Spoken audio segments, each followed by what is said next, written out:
Hey everybody, I am Dr. David Jockers, and I'm here with my good friend, Dr. Peter Osborne. And I want to welcome you to the Keto Edge Summit, where we are dispelling the myths and empowering you to live a better, healthier life through the ketogenic lifestyle. And so Dr. Peter Osborne is a good friend of mine and a mentor. He's been in the natural health, functional medicine world for quite a long time. He teaches other doctors, and he's got, is it a New York Times best-selling book? It's not a New York Times. Not New York, didn't make New York Times. Didn't quite hit New York Times. But it's definitely a best-selling book. No Pain, No Grain, where he really goes into grains and how our diet really influences inflammation in our body and pain. We're going to dive into that topic in detail today. And Dr. Peter, you're based out of Sugar Land, Texas. Is that correct? That's right. And that's where you have your clinic. What's the name of your clinic? It's called Origins Healthcare. Right, Origins Healthcare in Sugar Land, Texas. And we were talking before the interview, and I said, you know, it's fitting that you're from Sugar Land, because we're telling everybody, come off the sugar, right, and adopt this ketogenic lifestyle. And that's a key part of your message as well. And so tell us how you got into this and how you got into just being a functional medicine practitioner in general, and kind of your evolution and what you're doing now. Yeah, that's a great question. So I started in graduate school. I was doing a spin through the VA hospital in rheumatology, and my experience there was not really that great.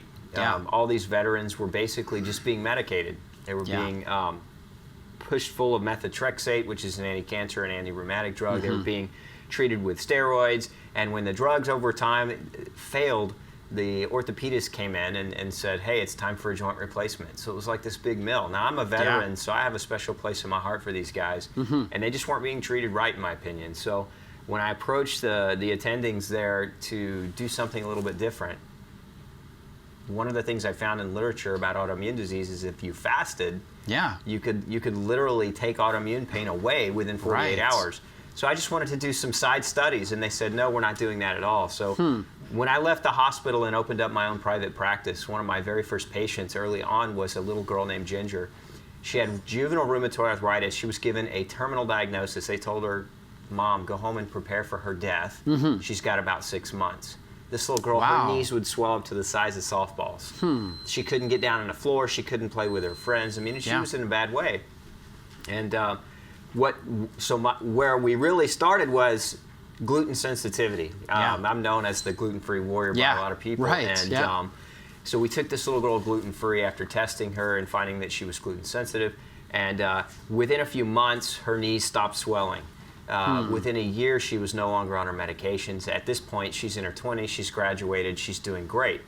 So my first endeavor into really diet as medicine was because the VA hospital refused to allow me to really investigate that, and because it was so powerful, the outcome was so powerful that it saved this little girl's life.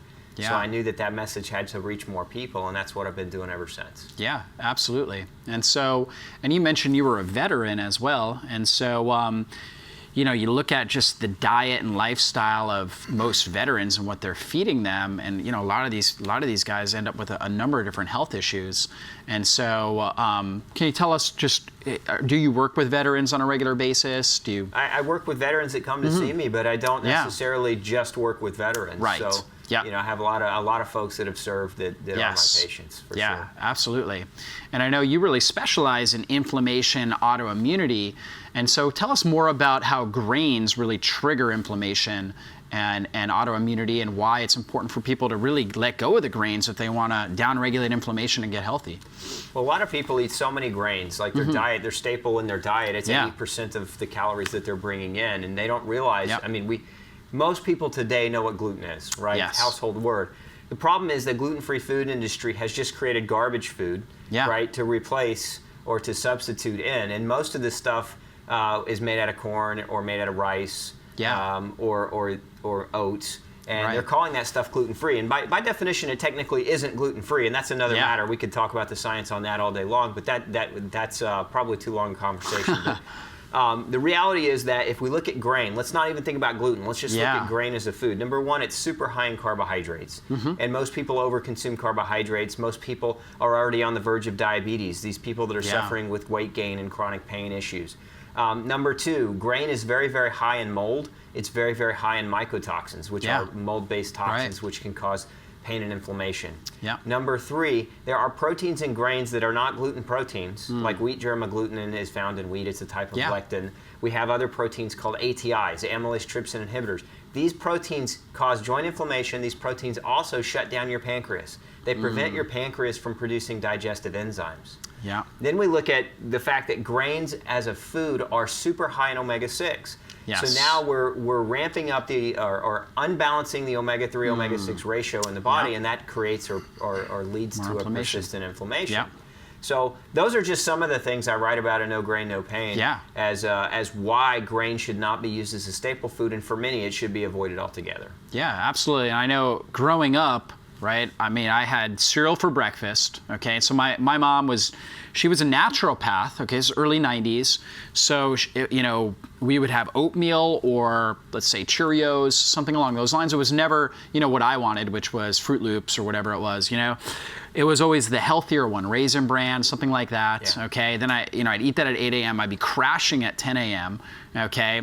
Have peanut butter and jelly sandwich or something like that for lunch, and then it was some sort of like macaroni and vegetable dish that we'd have for dinner. So it was constant grains all the time, and it was like my blood sugar was all over the place, right? And that's another component, is just how grains impact our blood sugar, and you know, so it's huge. So ultimately, I think the message here is, if we want to get healthy, we want to reduce pain and inflammation in our body, one of the best first steps we can do is say no more grain, right? Yeah, absolutely. Yeah. It's an easy change. Absolutely. And so if we're used to growing, you know, if we're used to eating meals like I was growing up, what would be a better breakfast substitute than, you know, bowl of Cheerios with skim milk and banana? Yeah, I like to look at breakfast as kind of step away from what you grew up watching on TV. Like you grew up with the Trix Bunny Rabbit, you grew up with the Lucky Charms Leprechaun, you know, right? Exactly. Sonny the Tiger. Oh, yeah. Step away from breakfast and don't think of breakfast as what a lot of people consider traditional breakfast food. Yeah. There are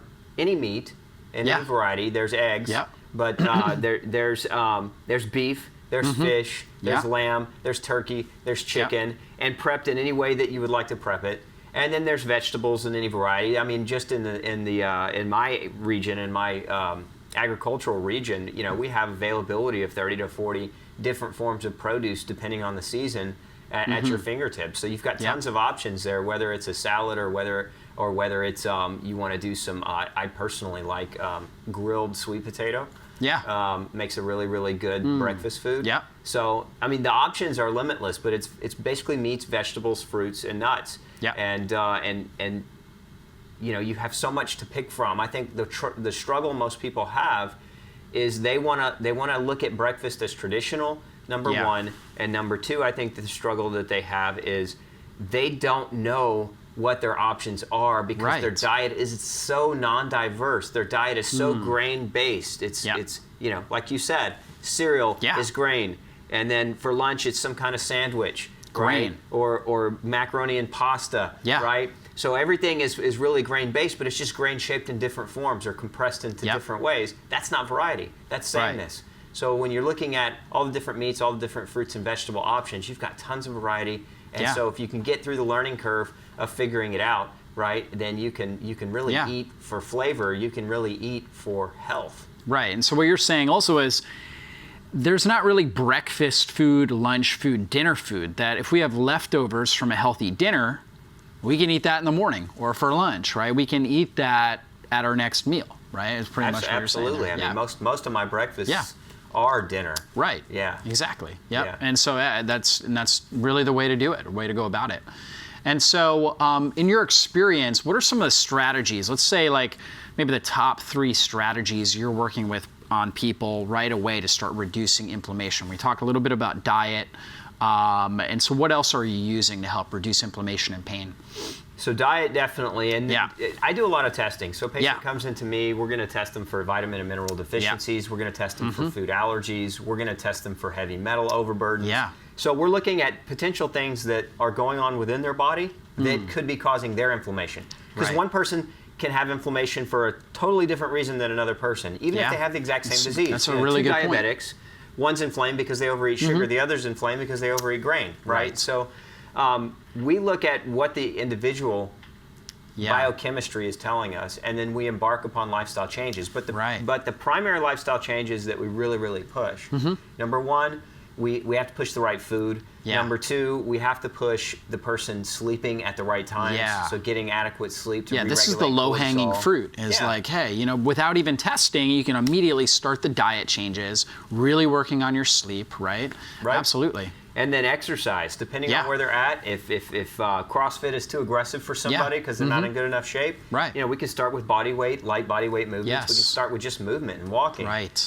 Clean air, clean water, and stress management. So we really teach them those core principles as we're waiting on laboratory information that's going to provide us the whole overview of their uniqueness. Yeah, absolutely. I mean, that's huge. And so if you're listening out there, you may not have access to a doctor like Dr. Peter, but he just told you, hey, get these things in line first, right? Start really working on the nutrition. Get rid of the grains, right? Go lower carb, high fat, kind of like we're talking about with this Keto Edge lifestyle and this Keto Edge Summit. Get your sleep right. So important for blood sugar, keeping inflammation under control, start moving your body. These are the low-hanging fruit, okay? Now, for many of you guys out there, you're gonna see significant changes with that. But there are gonna be some people that are still struggling, and that's when you see a doctor like Dr. Peter here. And what would be some of the tests that you would run? Like, what are your top panels that you're running with people? Well, I run a very comprehensive allergy panel. It measures over 300 different foods, chemicals, and environmental substances that they could be reacting to, from what they're eating to their lotions, their soaps, their shampoos, what they're putting on or breathing into their bodies. We run, I always run testing, genetic testing for gluten sensitivity.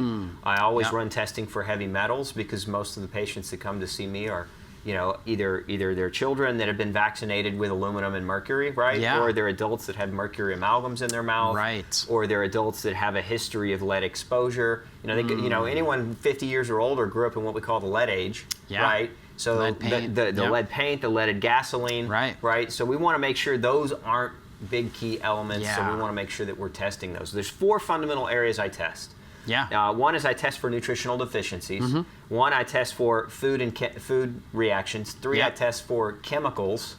And 4, I test for any types of infections. So we're looking to see whether or not that person has what are oftentimes referred to as stealth infections, right? Not your traditional infection where, you know, you're down in bed with a cold or a flu and your fever's 101, 101 plus. We're talking about stealth infections like H. pylori that can cause reflux or heartburn, or Klebsiella that can trigger autoimmune pain in the joints or can contribute to thyroid dysfunction. So we're looking for those real common types of infections. So those 4 things are where we start. And then depending on the patient and their history, we might dive deeper, just depending on how they present. Yeah, absolutely. And what are you finding? I'm interested because I haven't tested for genetic issues for gluten sensitivity. What are you finding on that? The vast majority, well, I can honestly say in 16 years, I've probably done more genetic testing for gluten sensitivity than anyone alive. And if a person is present with autoimmune disease, in essence, if they've already been diagnosed with a form of autoimmunity, they always come back gluten sensitive positive. Wow.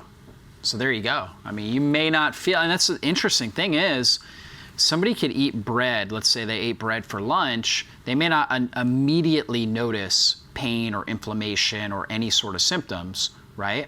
Because a lot of times these things can be delayed, and it may not be for 2 or 3 or 4 days later that they start to really notice the issues, or it's just kind of like feeding the fire that's already there.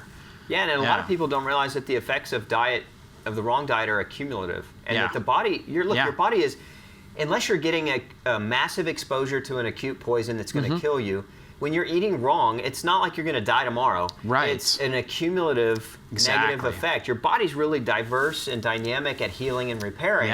But it's when you run into a repair deficit. It's when you've eaten so bad for so long that your body is in a state of deficit where it can no longer keep up with the detriment that you're still putting in. Yeah, absolutely. I always use this analogy with my patients. I use 2 analogies. One is, hey, your house is on fire, right? We want to come in there with hoses, okay, and just spray it down. And so lifestyle intervention, doing things like fasting, ketogenic diet, right? These types of things, supplements, and we'll talk about that in a minute, some really powerful supplements to downregulate the inflammation. And then we also have to figure out where are the stubborn fires, right? Once we kind of get everything under control, hey, where are the stubborn fires? And that's kind of what he's looking at with the testing. That's what we look at. Hey, is there a stealth infection? Okay, that's just not going away. This H. pylori, this Klebsiella, whatever it is there, lead toxicity? And then really, really isolate and focus on that for a period of time to get that under control. Would you agree? Absolutely. Yeah, absolutely. And one other analogy that I'll use is when you're building chronic disease. So if somebody has rheumatoid arthritis that's fully expressing themselves and they're taking strong pain medication to try to overcome that, it's like an 18-wheeler driving downhill as basically picking up momentum, driving 100 miles an hour downhill. The first thing we got to do is decelerate. Okay, until we get to a stopping point. So some people want that immediate, hey, if I follow this plan, within 2 weeks, am I gonna feel significantly better? Sometimes, right? But we don't know the deceleration. Okay, we've got to decelerate till we hit a stop, and then we got to turn the truck around and go back uphill to build momentum, right? And so, tell us about some of the supplements you like to use to help downregulate inflammation in people's bodies.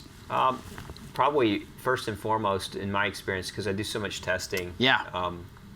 99% of the patients that I see have an imbalanced omega-3, omega-6 ratio. So high doses of omega-3, concentrated EPA and DHA oil. So I usually use concentrated at least 3 grams just to get them started. 3 grams a day.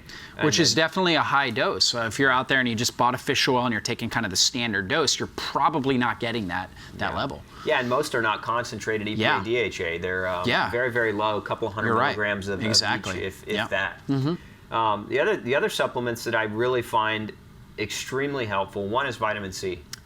Big fan of Linus Pauling's work. And so I use high doses of vitamin C in the initial one to help control inflammation, especially in the GI tract. Vitamin C has been shown in patients with gluten sensitivity that many of them won't recover or won't come back if you don't get vitamin C in their gut. And another one I really like is quercetin. The reason I like that combination is for several reasons. One, it's extremely effective at reducing, mitigating pain and inflammation. We actually use those two as what's called a steroid bridge. So if somebody's on steroids, we can actually help them taper by using this combination. But the other reason that I use them is because when you combine them, they act as antihistamines. So a lot of these chronically sick patients, what are they? They're allergic to everything. They've got a leaky gut. They've become more and more allergic. So we can use the combination of quercetin and vitamin C as a natural mast cell stabilizer or antihistamine, and so they become a little bit less allergic while they're becoming a little less inflamed. So it's kind of like a double bonus. And with that vitamin C, do you like to add it with bioflavonoids, which is antihistamine as well? I like straight ascorbic acid. Okay, straight ascorbic. Just high dose ascorbic acid. What sort of dosage do you use? Anywhere from 5 to 20 grams a day. Do you dose it out? We do a balanced titration. So we initially have them do what's called a vitamin C flush, which is go to bowel tolerance. Go to bowel tolerance, and then we reduce that dose down from bowel tolerance to anywhere between 75 and 50% of bowel tolerance for long periods of time to get them to recover. And so basically a vitamin C flush, and this is kind of the nice thing about using natural substances, when you get too much vitamin C, your bowels eliminate it, right? So basically it's almost like giving yourself a little enema, which most people need anyways. Just flush out the colon. That's when you know you hit your tolerance point, and then you just drop back slowly, right? And you kind of know that's basically where your body, that's kind of that set point that your body needs, right? To create balance and to reduce inflammation. Yeah, absolutely. And so what are some other things, lifestyle things that people can do to really take back control of their health that you haven't talked about yet? I think mindset is probably huge. That's huge. A lot of people come in, and there's two kinds. In my experience, there's two kinds of patients. There's patients who are ready for what I do, and there's patients who aren't. And this is where mindset comes in, because a person's pain has to be greater than their ability to make change. Right? Because everybody fears change. Nobody wants to just, hey, I'm going to go on a gluten-free diet to torture myself, right? But their disease or their illness has to be such a discomfort and such a greatness that they're willing to make changes. So having the right mindset. So like if you're watching this and maybe you're just trying to be healthier, but you're not chronically ill, you're probably thinking those are some extreme things. I'm not going to go through all of that. And that's fine. But if you're chronically sick and you're struggling, you have to understand that your mindset has to be as such that you have to make radical changes. Well, I shouldn't even say radical. What you perceive to be radical, because it is mindset. Yeah. It's your perception of what radical is, because you've been eating the standard American diet for so long, and that's your norm. Yeah. So we have to change what your norm is, and a lot of that has to do with mindset, and it has some of it beyond mindset has to do with just pure motivation, self-motivation, or pure will. Yeah. Right? The will to get better. And a lot of people give their power to their doctors, right? They say, oh, you know what? Give me that drug. We're going to let the drug do the work. I'm not going to do the work. You know, you're a Christian, I'm a Christian. And so, you think about, teach a man to fish or give a man a fish. Yeah. Right? And oftentimes the way I look at drugs is it's the doctor giving somebody a fish. It's making that person dependent on that drug and not really empowering them to make meaningful changes in their life to get better. So mindset, going into the doctor's office, not looking for the doctor or a drug to do the work, but going into the doctor's office to form and forge a relationship with a doctor where you can have a coach or somebody who's guiding you, but teaching you so that you have that lesson for the rest of your life, and all you have to do is apply it to maintain your health. Yeah, absolutely. I mean, it makes perfect sense. Doctor actually means teacher, so a doctor needs to be a coach and somebody that's encouraging you, loving you, and supporting you. I know you do that at your practice. And so, I mean, ultimately, that's who you want in your corner, is a doctor who's knowledgeable, who can help you, but also can help encourage you, and really a team around you and an environment around you that's going to be supportive and encouraging. And I always tell my patients, I'm like, you know what, you've got to link pain. So when you see bread, if you're craving bread or you're craving sugar, you need to see the pain you're experiencing, right? If it's joint pain, you need to feel that joint pain and link that in neurologically with the bread, okay? Because you won't crave it after that. Agreed. Right? It's not the food you're taking away. It's the freedom. It's the freedom of health that you're adding to your life. Exactly. Oh yeah, so true. Absolutely. And what's great about it today's day and age is years ago, like if you tried to go grain-free and this and that, and you tried to get different options and make kind of a grain-free cake or whatever it was almost impossible, right? But today's day and age, it's so easy. Every supermarket, every store, especially health food stores have options. The internet, I mean, on my website alone, we've got over 100 different gluten-free, ketogenic dessert recipes that people can be making. So it's unlimited access today's day and age to getting this information. So yeah, there really isn't an excuse now that we have the internet. Right? Absolutely. I mean, absolutely. If your power's down and don't maybe have in that access, case, struggle a little bit. Absolutely, absolutely. Now let's go into keto a little bit, okay? And so I know obviously you don't use keto with all your clients, but when would you see a good case where following a ketogenic diet would be a great strategy for somebody? Yeah, ketogenesis for me, in my experience, really works well. Number one, it works really great for weight loss. Yeah. You see people dropping 30 plus pounds easy. Yeah. Right. But if we're talking about sick people, right? Somebody comes in, they've got a cancer diagnosis, they really don't want to go the route of chemo, they really don't want to go that traditional route. Sugar and carbohydrates feed cancers. Right. And the ketogenic diet helps in that sense because you're basically reducing carbohydrate intake, right? Yeah. And so you're starving out cancers, and so it can be very, very effective. I find so I find that patients with that type of condition, and then I also find that ketogenic works really, really well in certain types of autoimmune disease, and not all. So like where I would see a ketogenic diet being very effective would be neurological autoimmune diseases. So Parkinson's disease, multiple sclerosis, diseases that are autoimmune-like, where somebody's developed neuropathies or tremors. These are great conditions to see a ketogenic diet really, really make a great effect. Yeah, absolutely. That beta-hydroxybutyrate plays such a key role in neurology, helping stimulate brain-derived neurotropic growth factor, different issues like that. And I know you mentioned Parkinson's disease in that autoimmune category. Most people wouldn't assume Parkinson's is autoimmune, but we know in the functional medicine world that it's chronic inflammation. And most of the time, chronic inflammation has an autoimmune component. Would you agree? Oh, there's no doubt about it. I think we could argue, and I think in 20 years, science will really kind of come back and confirm this. We could argue that pretty much every known disease that's being treated, including diabetes, which has actually now been discovered, type 2 diabetes has now been discovered as a form of autoimmunity. Right. Another study came out in the New England Journal of Medicine calling osteoporosis a form of autoimmunity. Interesting, yeah. So not a calcium deficiency. No, not a calcium deficiency, not a magnesium deficiency. Yeah. So I think the more that we learn about the primary chronic degenerative diseases people are struggling with, the more we're going to see more and more autoimmune components behind them. I totally agree, right? And I mean, all of us really have the tendency, we all have the genes for autoimmunity somewhere in our body. Okay, but genes are a loaded gun, and we've got to pull the trigger. And for one person, it might be brain tissue. Okay, particularly, let's say, part of their brain that controls balance, like the cerebellum or something along those lines. Okay, and that person's going to have ataxia, where they may have issues with their gait. For another person, it might be their pancreas. Okay, increasing the risk of type 1 or type 2 diabetes. Another person, it could be their joints, increasing the risk of rheumatoid arthritis and things like that.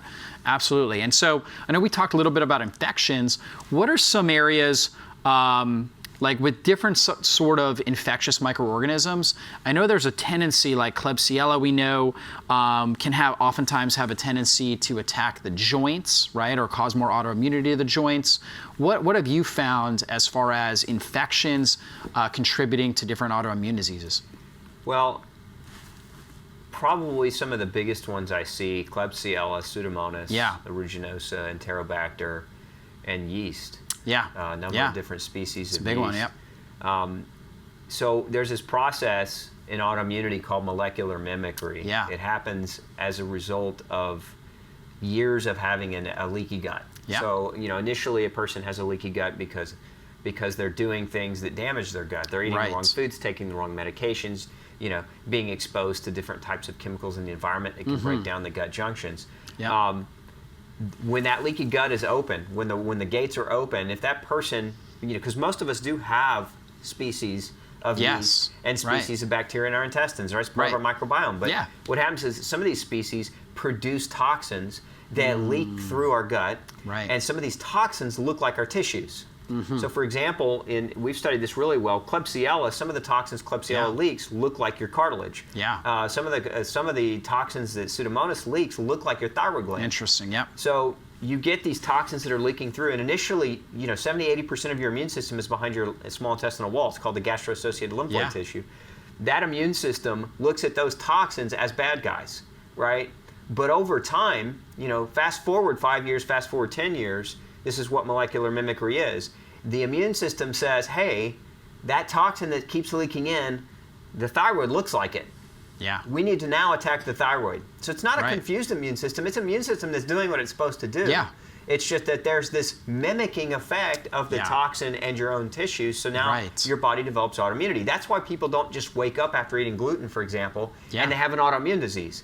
Right? They don't wake up one day. They don't have a sandwich when they're 5 years old and then wake up the next day with autoimmune disease. It's decades of progression. It's that cumulative effect. That's what we're saying. That's right. So for most, especially for women, because women have a greater risk of autoimmunity than men, and there are a number of different reasons as to why that is, but the third to fourth decade of life is usually when we see it happening. And kind of the common trend that I see is, or what I hear repetitively from women is, I turned 38 and my body just started falling apart, right? So it's around that time frame where they hit their tolerance and that molecular mimicry kicks in, the autoimmune disease turns on, and it's just like anything else. Once you have a fire burning, it's a lot harder to put out a fire than it is to start a fire. Yeah, absolutely. And these infectious organisms, I mean, really throughout the history of mankind, infection was one of the top leading causes of death, if not the top leading cause of death. So our body is actually adapted to that to try to prevent this immediate systemic infection from killing us, to create this inflammatory process. So it's life-saving, but in today's day and age, we don't have systemic infections killing people in first world countries like the United States, North America in general, but we have chronic inflammation that's just killing us slowly, right? And that's really what we're seeing there. And that's why it's harder to track, because it's not an acute reaction. Again, it's a slow decline in health that most people equate to getting older. Because that's what their doctors have told them. Either it's your genetics or you're getting older. But if we go back 100 years, like for example, heart disease. There was no such thing as a cardiologist, right? So there wasn't enough heart disease to merit having a cardiologist. So it can't be family history. Same thing with cancer. We go back 100 years, the rates and the levels of these diseases were so much lower that we can never blame family history. And we certainly can't blame aging because we're not living necessarily that much longer than people 100 years ago. The big difference is that we just don't have babies dying at birth. So we have a longer average lifespan, but we don't necessarily have a longer lifespan. Yeah, that's such a good point. Exactly. And so, let's talk about fasting a little bit, right? Fasting is a key strategy when somebody's trying to get into ketosis, and also really, just amazing for downregulating inflammation and people with autoimmune disease or chronic pain. And so, do you incorporate fasting in your protocols? I love fasting.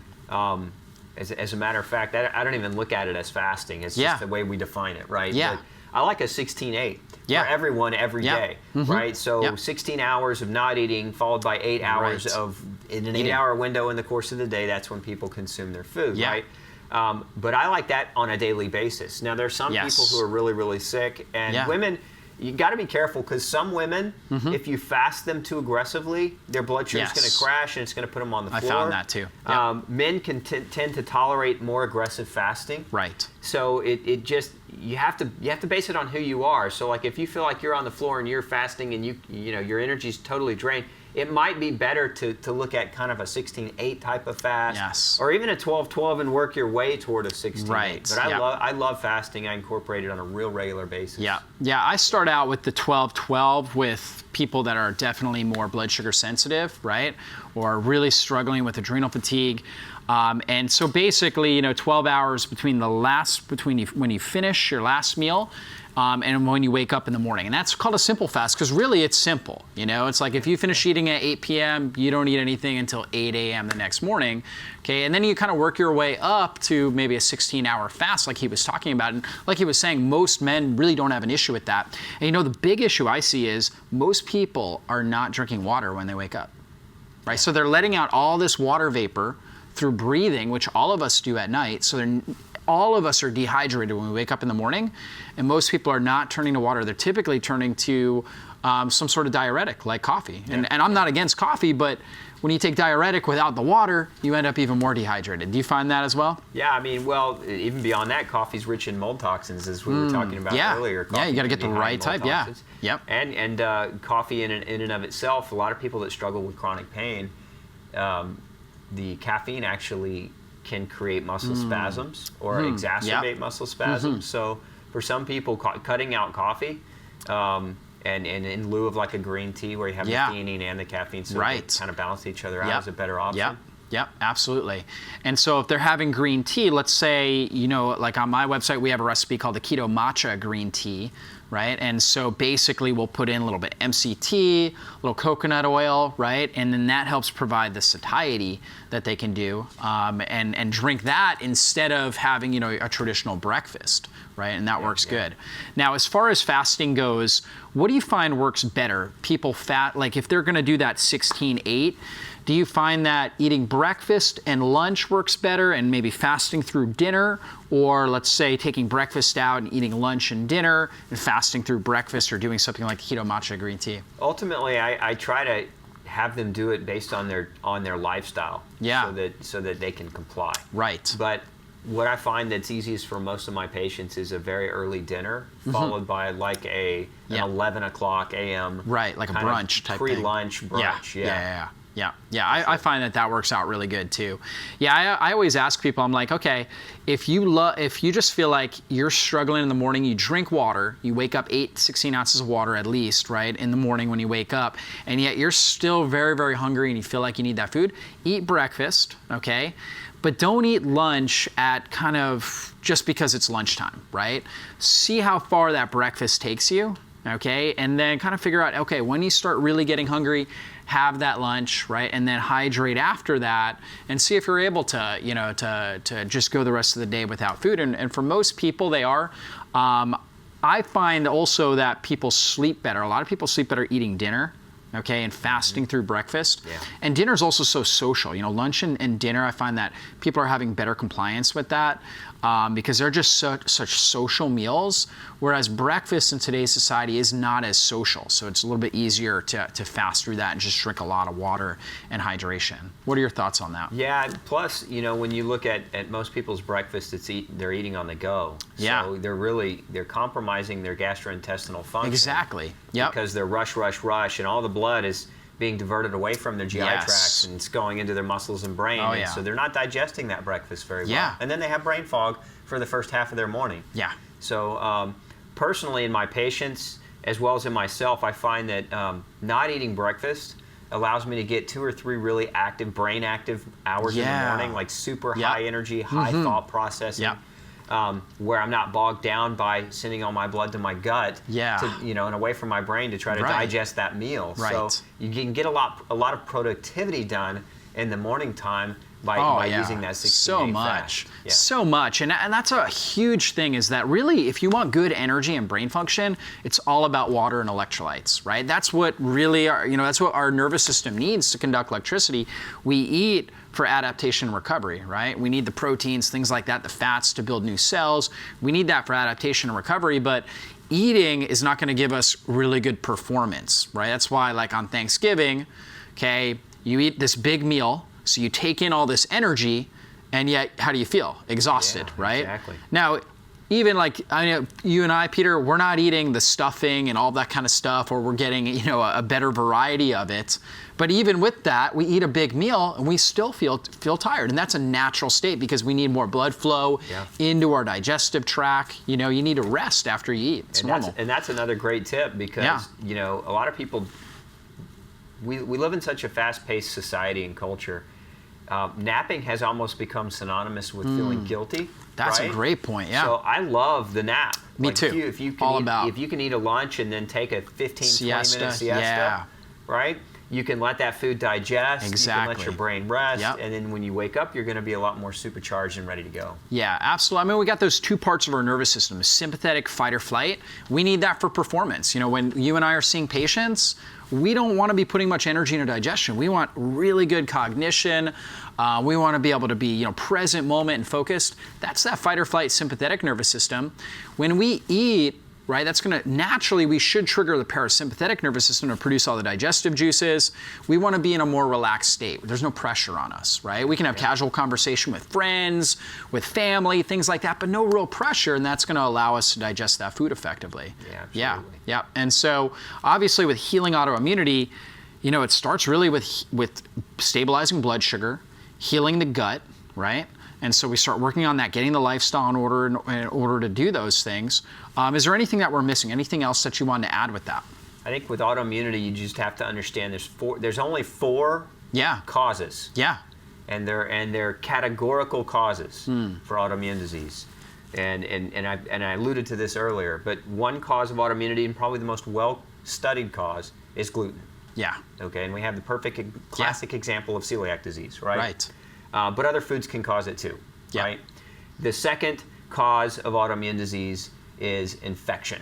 Yeah. Okay, so ruling out infections becomes very, very important because those are major triggers. The third cause is chemical exposures, whether it be pesticides, whether it be heavy metals, whether it be certain medications that you're on. There have been a number of studies now showing that certain blood pressure medications actually cause celiac disease. Really? Yes. So, and that's a form of autoimmune disease, right? I hadn't heard that. So chemical exposures, and then the fourth cause is vitamin and mineral deficiencies. Yes. Vitamin D deficiency is probably the most It's well-studied huge, as being a known trigger for rheumatoid arthritis, for multiple sclerosis, right? So we want to look at those 4 categories comprehensively. Yeah. So if you're struggling with autoimmune disease, if you're struggling with that chronic inflammation, you need to find a good functional medicine doctor who will measure those 4 categories, because if you're going it alone, you can do some really smart things, right? You can sleep right, you can exercise, you can try to choose what you perceive to be healthy foods. But I've seen cases of terminal autoimmune disease where the person was allergic to blueberries. I've seen cases of autoimmune disease where somebody was allergic to broccoli. So you've got to understand that looking at those 4 categories comprehensively can sometimes make the difference between a lack of recovery and a full recovery. True. Absolutely, that's so true. I mean, there's low-hanging fruit you get started with, okay? But then those people that are just not they're just persisting to have the problems, you need to get that in-depth testing. And he's so right about that. Absolutely. And so, Dr. Peter, if you were on an island, just a foreign island, you had all the lifestyle components in order, but you could only bring 5 foods with you. What would be your top 5 foods to bring on that island to live off of for a year? Well, definitely fish would be plenty available. Yeah, exactly. So does that one count? Or I'll allow that. So he's got fish because he's going out and fishing. Yeah. And maybe there's some coconut trees there, so maybe I have fish and coconuts already there. So he's kind of expanding this list here. Well, I'll give that to you there. No, I'd say if I had 5 foods really to pick, for me, myself personally, grass-fed beef would be one of them because it's such a nourishing food. I know there's a lot of vegetarian communities out there that really hit meat hard, but I don't think everybody's suited for vegetarianism. As a matter of fact, I know not everybody's suited for that diet. So grass-fed beef is extremely nourishing. Again, grass-fed. The delineation is not farm-raised meat. One of the other big foods that I would like to have with me is the berry group. Whether it be blueberries, raspberries, blackberries, strawberries. Those very low sugar, but kind of satisfy your sweet tooth, right? But also very, very rich, because if I'm going to be on an island and I'm going to be exposed to the sun, one of the things I want are those photochemicals in berries. Anthocyanins, that's right, exactly. That protect my skin from overburning, yes. right? The other thing that I would probably bring with me as a food item is the family of cruciferous. So I'd want to have some broccoli. I'd want to have possibly some cauliflower. I'd want to have some cabbage. To get the different types of compounds that can help prevent or reduce my risk for developing certain kinds of cancers. Absolutely. Yeah. And that red cabbage, because you've got those anthocyanins in there. Really good stuff. I love it. And so, Dr. Peter, tell us more about where we can find you. I know you wrote the book, No Pain, No Grain. They can find that really at any bookstore, right? Or on Amazon? It's a bestseller. You can find it in Barnes & Noble. You can find it, online. No Grain, No Pain. Book.com if you want to pick up some bonuses if you're interested in that.